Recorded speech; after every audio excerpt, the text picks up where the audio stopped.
ఈ రోజు మనం కావలిలో ఉన్నాం. కావలి నియోజకవర్గానికి సంబంధించినటువంటి కావలి నియోజకవర్గ కాంగ్రెస్ ఎమ్మెల్యే అభ్యర్థి పొదలకూరి కళ్యాణ్ గారితో సమక్షంలో మనం ఉన్నాము. సో ఈ కావలి నియోజకవర్గానికి సంబంధించి అభివృద్ధి ఏ విధంగా జరిగింది అంటే గతంలో 2019 నుంచి 2024 వరకు ఎటువంటి అభివృద్ధి జరిగింది, అసలు అభివృద్ధి జరిగిందా లేదా అనేది వారి మాటలోనే మా వాడికి తెలుసుకున్నాం. సార్ నమస్తే. సార్ నమస్తే అండి. ఎలా ఉన్నారు సార్? సూపర్ బాగున్నానండి. సో క్యాంపెయిన్ ఏ విధంగా సాగుతోంది? క్యాంపింగ్ అన్ని గ్రామాలు తిరుగుతూ ఉన్నా ప్రజలందరూ కూడా కాంగ్రెస్ పార్టీని పెద్ద ఎత్తున ఆదరిస్తూ ఉన్నారు. గతంలో ఉన్న వైసీపీ ప్రభుత్వం 10 సంవత్సరాలు ఈ కావలి నియోజక ప్రజలందరూ తనకి అవకాశం ఇచ్చారు. ఈ 10 సంవత్సరాలు కూడా వైసీపీ ప్రభుత్వం మొత్తం ఇసుక దోపిడీ, మట్టి దోపిడీ అన్ని ఘోరాతి ఘోరంగా చేసింది. ప్రజలు అడగటానికి తిరగబడిన పక్షంలో కూడా తను భయభ్రాంతుల్ని చేసి ప్రజలందరినీ కూడా భయపెడతాం జరిగింది. అందరూ కూడా సైలెంట్గా ఒకటే ఆలోచిస్తూ ఉన్నారు. రాష్ట్రంలో కూడా చూస్తూ ఉన్నాం మనం. రోజు రోజుకి పెద్ద ఎత్తున కాంగ్రెస్ పార్టీకి ప్రజలందరూ మద్దతు ఇస్తూ ఉన్నారు. ఈరోజు దేశంలో కూడా మనం చూసినట్లయితే బీజేపీ ప్రభుత్వం మోడీ వచ్చిన తర్వాత మీడియాని, ముఖ్యంగా మీడియాని తన చెప్పు చేతల్లో పెట్టుకొని తను చేసే అరాచకాలు బయటకు రాకుండా కప్పిపుచ్చుకునే రోజుని మనం చూస్తూ ఉన్నాం. మన దేశానికి కాంగ్రెస్ పార్టీ రాహుల్ గాంధీ ప్రధాని కావటం ఎంతో ముఖ్యం.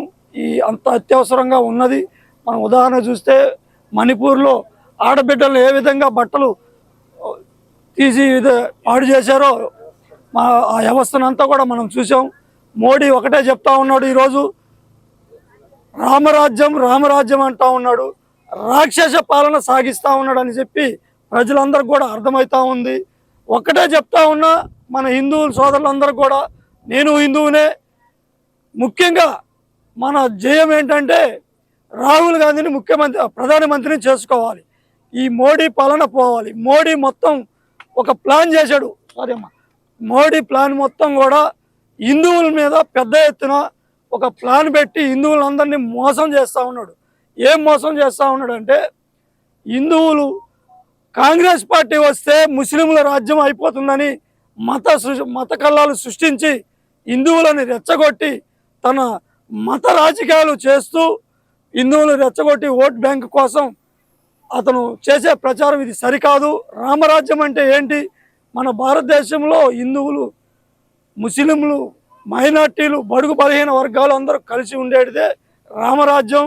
తను చేసింది ఏమి లేదు. మన 10 సంవత్సరాల పాలనలో 2 విగ్రహాలు, ఒక రాముడి గుడి కట్టిన తప్ప అతను చేసిన డెవలప్మెంట్ లేదు.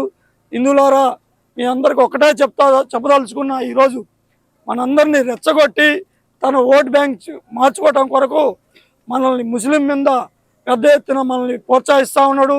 తస్మాత్ జాగ్రత్త. నేను ఒకటే చెప్పదలుచుకున్నా ఈ సందర్భంగా మోడీకి, నాకు తెలిసి నేను చదివిన దానికల్లి హిస్టరీలో మన భారతదేశాన్ని 1000 సంవత్సరాలు ముస్లింలు పరిపాలన చేశారు. అలాగే 200 సంవత్సరాలు క్రిస్టియన్లు పరిపాలన చేశారు. 50 సంవత్సరాలు సెక్యులర్ కాంగ్రెస్ పరిపాలన చేసింది. 1000 సంవత్సరాలు ముస్లింలు పరిపాలన చేస్తే హిందువులకి ఎటువంటి ప్రమాదకరం జరగలేదు. జరిగి ఉంటే ఇంత పెద్ద ఎత్తున మన భారతదేశంలో హిందువులు ఉండరు. ఈ 10 సంవత్సరాల్లో మోడీ పరిపాలనలో రాగానే ముస్లింలతో మనకి ఇబ్బంది ఉందని చెప్పటం, ఇది అందరూ కూడా దేశ ప్రజలు అందరూ కూడా గమనించాల్సిన విషయం. తన మత రాజకీయాలు, మత కల్లాలు సృష్టించి తన ఓట్ బ్యాంక్ కోసం మనందరినీ రెచ్చగొడుతున్నాడు. మోడీజీ, నువ్వు గద్దె దిగే టైం దగ్గరికి వచ్చింది. నీ ఎన్నెముకలో భయం పుట్టుకొస్తుంది. తస్మాత్ జాగ్రత్త. మా రాహుల్ గాంధీ ప్రధాని అయ్యే టైం దగ్గరకు వచ్చింది. 100% దేశంలో ఎన్నికల సర్వేలన్నీ చెప్తా ఉన్నాయి. అలాగే మన రాష్ట్రంలో కూడా కాంగ్రెస్ పార్టీకి పెద్ద ఎత్తున ప్రజలు బ్రహ్మరథం పడుతూ ఉన్నారు. ఈ ప్రాంతీయ పార్టీలు, ప్రజల్ని ఇబ్బందులు పెట్టే పార్టీలు భూస్థాపనం కావాలని ప్రజలు కోరుకుంటా ఉన్నారు. ఖచ్చితంగా ప్రధానమంత్రి రాహుల్ గాంధీ అవుతారు. ఆయన సారథ్యంలో ఆంధ్రప్రదేశ్లో కూడా పూర్వవైభవం కాంగ్రెస్ పార్టీకి వస్తుందని కావలి నియోజకవర్గ ప్రజలందరూ కూడా పెద్ద ఎత్తున నన్ను ఆశీర్వదిస్తారని కోరుకుంటా ఉన్నాను. కావలి నియోజకవర్గానికి సంబంధించి కాంగ్రెస్ ప్రాబల్యం ఏ మేర ఉంది? ఓటింగ్ శాతం ఎంత మేర ఉంది? ఓటింగ్ శాతం కావలి ప్రజలు 10 సంవత్సరాలు ప్రత్యేక రాష్ట్రాలు ఏర్పడ్డ తర్వాత ఆ కోపంతో ప్రజలందరూ కూడా కాంగ్రెస్ పార్టీని దూరం పెట్టడం జరిగింది. నేను ఒక్కటే చెప్పదలుచుకున్న ఈ సందర్భంగా కావాలి ప్రజలందరికీ కూడా, మన ఇంటిలో ఒక్క బిడ్డకి మన బిడ్డకి దెబ్బ తగిలితే ఆ తల్లి ఎంత అల్లాడిపోతుందో గమనించాల్సిన అవసరం ఎంతైనా ఉంది. అలాగే ఆనాడు కాంగ్రెస్ ప్రభుత్వంలో ఉన్న సోనియమ్మ మన దేశానికి మనకి అందరికీ తల్లి లాంటిది. అలాగే ఒక రాష్ట్రంలో 1600 మంది బిడ్డలు ఆత్మహత్య చేసుకున్నారు. ఆ తల్లికి బాధ అనిపించి ఆ రోజు రాష్ట్రాలు ఎడగొడితే బాగుంటుందనే ఉద్దేశంతో ఆ బిడ్డల ప్రాణాలు కాపాడదామని తను ఆ రోజు రాష్ట్రం ఎడగొడటం జరిగింది. అలాగే ఇప్పుడు అదే తల్లి ఇంకో బిడ్డకి అన్యాయం జరిగిందని ఈరోజు మన ఆంధ్ర రాష్ట్రానికి కూడా మంచి మంచి పథకాలు ఇస్తూ, నా బిడ్డైన రాహుల్ గాంధీని ప్రధానమంత్రి చేసుకోండి, నా తప్పుని నేను తెలుసుకొని మీకు మళ్ళా మీ రాష్ట్రానికి నా బిడ్డనే మీకు అంకితం చేస్తానని చెప్పే సందర్భంలో ఉంది రాహుల్ గాంధీ, సోనియా గాంధీ. అలాగే నా నియోజకవర్గ ప్రజలందరూ కూడా, నేను కాంగ్రెస్ పార్టీ టికెట్ వచ్చినంత నాకు తక్కువ టైంలో టికెట్ రావడం జరిగింది. ప్రతి గడప గడపకు వెళ్ళాలని అనుకున్న సమయం తక్కువ ఉండడంతో వెళ్ళలేకపోతున్నా. ప్రజలందరూ కూడా గమనించి ప్రాంతీయ పార్టీలని భూస్థాపం చేసి తల్లి లాంటి కాంగ్రెస్ పార్టీని అధికారంలోకి తెచ్చుకుందామని అనుకుంటున్నారు. నాకు ఏ ఊరికి పోయినా బ్రహ్మరథం పడతా ఉన్నారు. నా ప్రజలు నన్ను భారీ ఎత్తున ఓటేసి కాంగ్రెస్ పార్టీని గెలిపిస్తారని కోరుకుంటాం. సో మీరు ఏ ఎజెండాతో ముందుకెళ్తున్నారు, ఏ అంశాలతో 2024 ఎలక్షన్స్ లో కాంగ్రెస్ నుంచి పోటీ చేస్తున్నారు? 2024లో కాంగ్రెస్ నుంచి పోటీ చేయడానికి ముఖ్య కారణం, నేను ఈ గడ్డ మీద పుట్టిన బిడ్డని, పేదోళ్ళ కష్టాలు తెలిసిన వ్యక్తిగా, నేను వాళ్ళల్లోనే పుట్టి పెరిగిన వ్యక్తిని.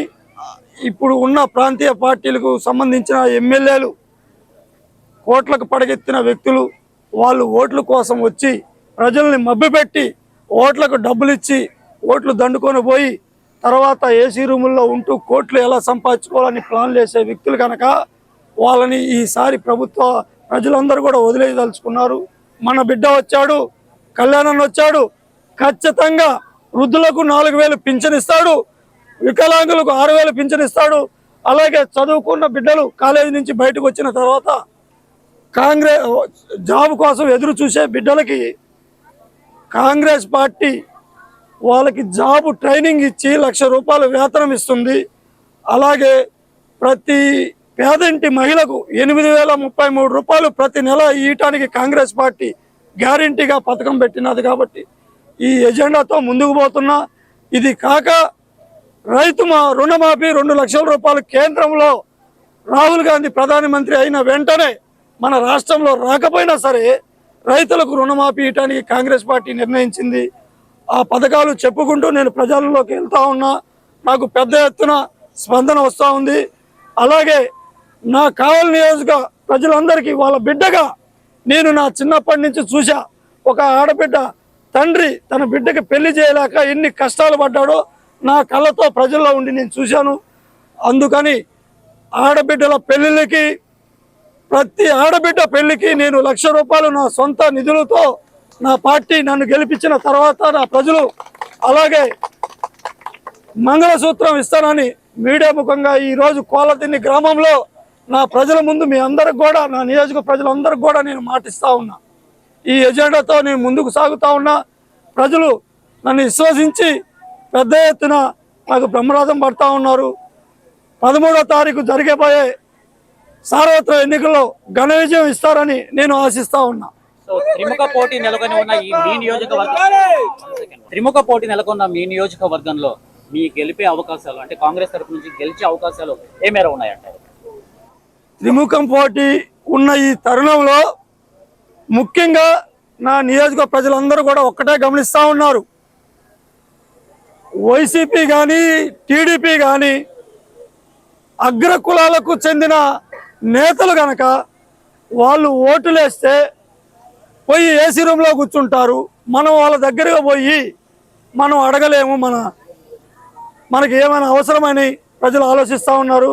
అలాగే కళ్యాణ్ ఓటేస్తే మనలో ఒక్కడు, మన బడుగు బలహీన వర్గాలకు సంబంధించిన వ్యక్తి ఎప్పుడు పోయినా 24/7 తన గుండెకి అద్దుకొని ప్రతి పేదవాడి కష్టం తీరుస్తాడని ప్రజలందరూ విశ్వసిస్తూ ఉన్నారు. దీని గురించి నాకు ఎలాంటి బెంగ లేదు. 100% నాకు నా బడుగు బలహీన వర్గాలు ఎస్సీ ఎస్టీ మైనార్టీ కులాలతో నేను అఖండ మెజార్టీతో గెలుస్తానని గట్టిగా విశ్వసిస్తా ఉన్నా. సో ఇప్పుడు ఈ కావలి నియోజకవర్గానికి సంబంధించి అభివృద్ధి ఆమడ దూరంలో ఉంది. వైఎస్ఆర్సీపీ పాలనలో అభివృద్ధి జరగలేదని చెప్పేసి ప్రజల నుంచి ఒక వాదన వినపడుతుంది. సో దీంతో మీరు ఏకీభవిస్తారు? 100% ఏకీభవిస్తా. ఈరోజు పేదవాళ్ళు సుఖంగా బతకాలన్నా, సుఖంగా జీవించాలన్నా పేదవాడికి ఒక గూడు అవసరం. అలాగే ఇల్లు కట్టుకోవాలంటే ఇసుక లేదు.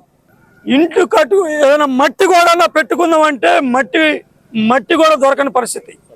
నైటు ఇసుక దోపిడే కాక సముద్ర తీరాల్లో ఉన్న ఇసుకను కూడా తెచ్చి కల్తీలు కలపటం నేను ఈ నియోజకవర్గంలో ప్రజలందరూ కూడా గమనిస్తూ ఉన్నారు. 10 సంవత్సరాలు చేయన వైసీపీ ఈరోజు కొత్తగా చేసేదేమి లేదు. అది ప్రజలందరూ కూడా గమనిస్తూ ఉన్నారు. అలాగే టీడీపీ విషయానికి వస్తే టీడీపీకి ఒకసారి ఓటేస్తే ఏం జరుగుతుందో నా నియోజక ప్రజలందరికీ కూడా తెలుసు. వానదేవుడు మాయమైపోతాడు. ఇది 100%. ఏమన్నా ఇది 100%. కొత్తగా ఈ ప్రభుత్వాలు వచ్చి మాకు చేసేదేం లేదు. ఏదైనా ప్రజలకు చేసిందంటే కాంగ్రెస్ పార్టీ 60 ఏండ్లు పరిపాలనలో మన దేశానికి కానీ, మా రాష్ట్రానికి కానీ, మా జిల్లాకు కానీ, మా నియోజకవర్గానికి కానీ, ఆ రోజు ఇందిరమ్మ హయాంలో కానీ, రాజశేఖర రెడ్డి హయాంలో కానీ కాంగ్రెస్ పార్టీతోనే అభివృద్ధి అయింది. ప్రజలందరూ కూడా మళ్ళా కాంగ్రెస్ పార్టీని గెలిపించుకొని సుఖ సంతోషాలతో అందరూ మనశ్శాంతిగా జీవిస్తారని నేను ఆశిస్తూ, ప్రజలందరూ కూడా పెద్ద ఎత్తున నాకు ఓటేసి గెలిపిస్తారని ఆశిస్తాను. 2024 ఎలక్షన్స్ లో కాంగ్రెస్ పార్టీ ఘన విజయం సాధిస్తే ఫస్ట్ ఆఫ్ ఆల్ మీ నియోజకవర్గానికి సంబంధించి ఎటువంటి అభివృద్ధి కార్యక్రమాలతో స్టార్ట్ చేస్తున్నాం? 24లో ఈ సార్వత్రిక ఎన్నికలో కాంగ్రెస్ పార్టీ వచ్చి నేను ఎమ్మెల్యే అయిన వెంటనే నా ప్రజలకి, ముఖ్యంగా నేను రాజకీయంలో రావడానికి కారణం నాది కొందిని గ్రామంలో నేను పుట్టి పెరిగా. అప్పటి నుంచి ఇప్పటి వరకు అదే రోడ్డు. ఆ రోడ్లో రావాలంటే చాలా ఇబ్బందులు పడుతున్నారు. ఈ కావలి రోడ్లలో 97,000 మంది ఓటర్స్ ఉన్నారు. 97,000 మంది పబ్లిక్ ఉన్నారు. వీళ్ళందరూ ఉదయం లేచి కావలికి రావాలి. కావలికి రావాలంటే తన కాళ్ళ కింద ఉన్న రోడ్డు సక్రమంగా ఉండాలి. ఈ మధ్య చూసా 2-3 చనిపోయారు ఆ రోడ్లలో. 10 సంవత్సరాల నుంచి ఈ పెద్ద మనిషి ఆ రోడ్డుని గాలికి వదిలేశాడు కనుక ఫస్ట్ నా ధ్యేయం, నేను రాజకీయాల్లో రావడానికి నా మైండ్లో కలిగినది ఆ రోడ్డు నుంచే. నేను రాజకీయాల్లో పోయి నా ప్రజలకు మంచి చేయాలని కలిగిన ఆలోచనతో ఫస్ట్ నేను గెలిచిన వెంటనే 6 నెలలలోపే తుమ్మలపేట రోడ్డు పూర్తి చేసి నా ప్రజలకి, నా నియోజకవర్గ ప్రజలకి గిఫ్ట్గా ఇస్తానని చెప్పి మీ సందర్భంగా చెప్తా ఉన్నా. చివరగా వైఎస్ షర్మిల రాకతో కాంగ్రెస్ ప్రభావం ఎక్కువగా ఉంటుందంటారా? ప్రభావం పూర్వ వైభవం తీసుకొస్తుందంటారా? 100%. తండ్రికి తగ్గ తనడు అని అందరూ జగన్మోహన్ రెడ్డిని అనుకున్నారు. కానీ ఇంత దోపిడి పాలన ఆయన ప్రజలకు ఇస్తారని ఎవరు కూడా ఊహించలేకపోయారు. ప్రజలందరూ కూడా ఒకటే అనుకుంటున్నారు, మనకు 10 రూపాయలు ఇచ్చి వెనక నుంచి 90 రూపాయలు తీసుకొని పోతున్నాడు, వీడు దొంగ, ఇంకోసారి వీనికి రానియొద్దు మన రాష్ట్రంలో అనుకుంటున్నారు. అలాగే తన బిడ్డ అయిన షర్మిలమ్మ మనం ఈరోజు చూస్తున్నాం, కొడుకన్నా కూతురు నయం, కొడుకన్నా బిడ్డ నయం అని ప్రతి తండ్రి మాట సామెతగా అంటూ ఉంటారు. అది 100% ఆ తండ్రి కళని ఈరోజు నా తల్లి వైఎస్ షర్మిలమ్మ గారు 100% ప్రజల కళని అలా తండ్రి పాలనని అందిస్తారని ఈరోజు ప్రజలందరూ కూడా విశ్వసిస్తున్నారు. వాళ్ళందరి మధ్యలో ఒక్కనైనా నేను కూడా విశ్వసిస్తూ ఉన్నా. అన్నిటికన్నా గొప్ప విషయం ఏంటంటే కాంగ్రెస్ పార్టీ ఎంత గొప్పదంటే బడుగు బలహీన వర్గాలకు చెందిన నన్ను, ఒక రజక సామాజిక వర్గానికి చెందిన నాకు టికెట్ ఇచ్చింది చూసారా? అక్కడే షర్మిలమ్మ గొప్పతనం ఏందో, ఆ రాజశేఖర్ రెడ్డి మనసు కలిగినటువంటి షర్మిలమ్మ గొప్ప మనసుని ప్రజలందరూ కూడా, నా నియోజకవర్గ ప్రజలందరూ కూడా గమనిస్తూ ఉన్నారు. ఖచ్చితంగా కాంగ్రెస్ పార్టీ పేద ప్రజల పార్టీ. ప్రతి పేదవాడు కూడా ఈరోజు అన్నం తింటున్నాడు అంటే అది కాంగ్రెస్ పార్టీతోనే సాధ్యం. మీ అందరికి కూడా తెలుసు. తర్వాత ఇప్పుడు కాంగ్రెస్ అంటే 2024 ఎలక్షన్స్ లో మీరు ఘన విజయం సాధిస్తే బీసీలకు ఎటువంటి ప్రాముఖ్యత సంతరించుకుంటుంది? అంటే పెద్దపీట వేసే అవకాశం ఉంది అభివృద్ధిలో? 100% అన్న. నేను బడుగు బలహీన వర్గాలకు చెందిన వ్యక్తిని కనుక అగ్ర కులాలని కొంచెం పక్కన పెడదాం. ఇప్పుడు దాకా జరుగుతుంది నా నియోజకవర్గాల్లో బడుగు బలహీన వర్గాలకు చెందిన వ్యక్తి ఎవరు కూడా ఎమ్మెల్యేగా రాల. దరిద్రం ఏంటంటే నా కాన్స్టిట్యున్సీ మొత్తం కూడా 85% నా ఎస్సీ ఎస్టీ బీసీ వర్గాలకు చెందిన ఓట్ బ్యాంక్ చెందిన నా నియోజకవర్గం.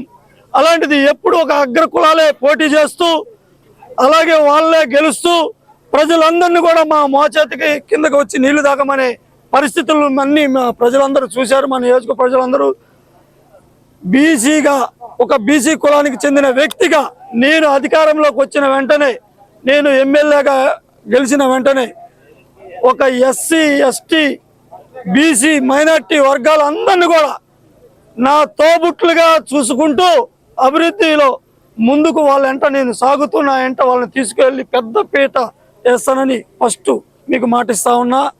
అలాగే ఈరోజు కాంగ్రెస్ పార్టీని అందరికన్నా మైనార్టీ వర్గం బాగా పెద్ద ఎత్తున ఆదరిస్తూ ఉన్నారు. అలాగే ఎస్సీ ఎస్టీలు కూడా మనకి గతంలో మన నెల్లూరు జిల్లాకి కలెక్టర్గా చేసిన వ్యక్తి, నెల్లూరు జిల్లా ప్రజల ఆశా జ్యోతి. ఆ రోజు ఆయన పెట్టిన పథకాలు ఇప్పటికీ కూడా కొనసాగుతూ ఉన్నాయి. నైటు అక్షరాదీపం అని నైటు బళ్ళు పెట్టింది కానీ, పొదుపు సంఘాలు కానీ, అలాగే కరువు పని కానీ, తను నా నెల్లూరు జిల్లా ప్రజలకు కానీ నా నియోజకవర్గ ప్రజలకు కానీ తన సేవలు ఎలా లేకుండా చేసి ఉన్నారు. అందుకే ఆయన ప్రజా కలెక్టర్ అని పేరు పొందారు. ఆయన సర్వీసు ఇంకా 4 సంవత్సరాలు ఉన్నా కూడా రాజీనామా చేసి నా నెల్లూరు జిల్లా ప్రజల కోసం నేను ఇంకా సేవ చేయాలని దృక్పథంతో నెల్లూరు పార్లమెంట్ అభ్యర్థిగా పోటీ చేస్తున్నారు. ఆయన ఎస్సీ కులానికి చెందిన వ్యక్తిగా నేను అనుకుంటున్నా. ఇంకా ఈ నా ఎస్సీ ఎస్టీ కులాలకు చెందిన నా అన్నదమ్ములు కూడా ఆయనతో పాటు నన్ను ఆదరిస్తారని పెద్ద ఘన విజయం ఇస్తారని ఆశిస్తూ ఉన్నా. కాంగ్రెస్ అండ్ సిపిఎం సిపిఐ ఈ 3 మెర్జ్ అయినాయి. సో ఓటు శాతం పెరిగే అవకాశం ఉందంట? 100% అన్న. సిపిఎం సిపిఐ బహుజన పార్టీలు వీళ్ళందరూ కూడా మాకు లెఫ్ట్గా పనిచేస్తూ ఉన్నాయి. వాళ్ళందరినీ కూడా కలుపుకొని ముందుకెళ్తున్నాం. వాళ్ళందరూ కలిసినంత వల్ల మా ఇండియా కూటమిగా ఏర్పడి రాబోయే ఎన్నికల్లో పెద్ద ఘన విజయం కూడా సాధిస్తామని ఆశాభావం వ్యక్తం చేస్తాం. Thank you. కావలి నియోజకవర్గ అభివృద్ధి కేవలం కాంగ్రెస్ పార్టీతోనే సాధ్యమంటున్నారు పొదలకూరి కళ్యాణ్ గారు. మరి గతంలో ఎటువంటి అభివృద్ధి జరిగింది? ఇప్పుడు 2024 ఎలక్షన్స్లో కాంగ్రెస్ విజయం సాధిస్తే అభివృద్ధి పదంలో ఈ కావలి నియోజకవర్గాన్ని నడిపిస్తామని చెప్పేసి వారి మాటలు మనం విన్నాము. సో 1TV పర్సన్ శ్రీనివాస్తో అర్జున్.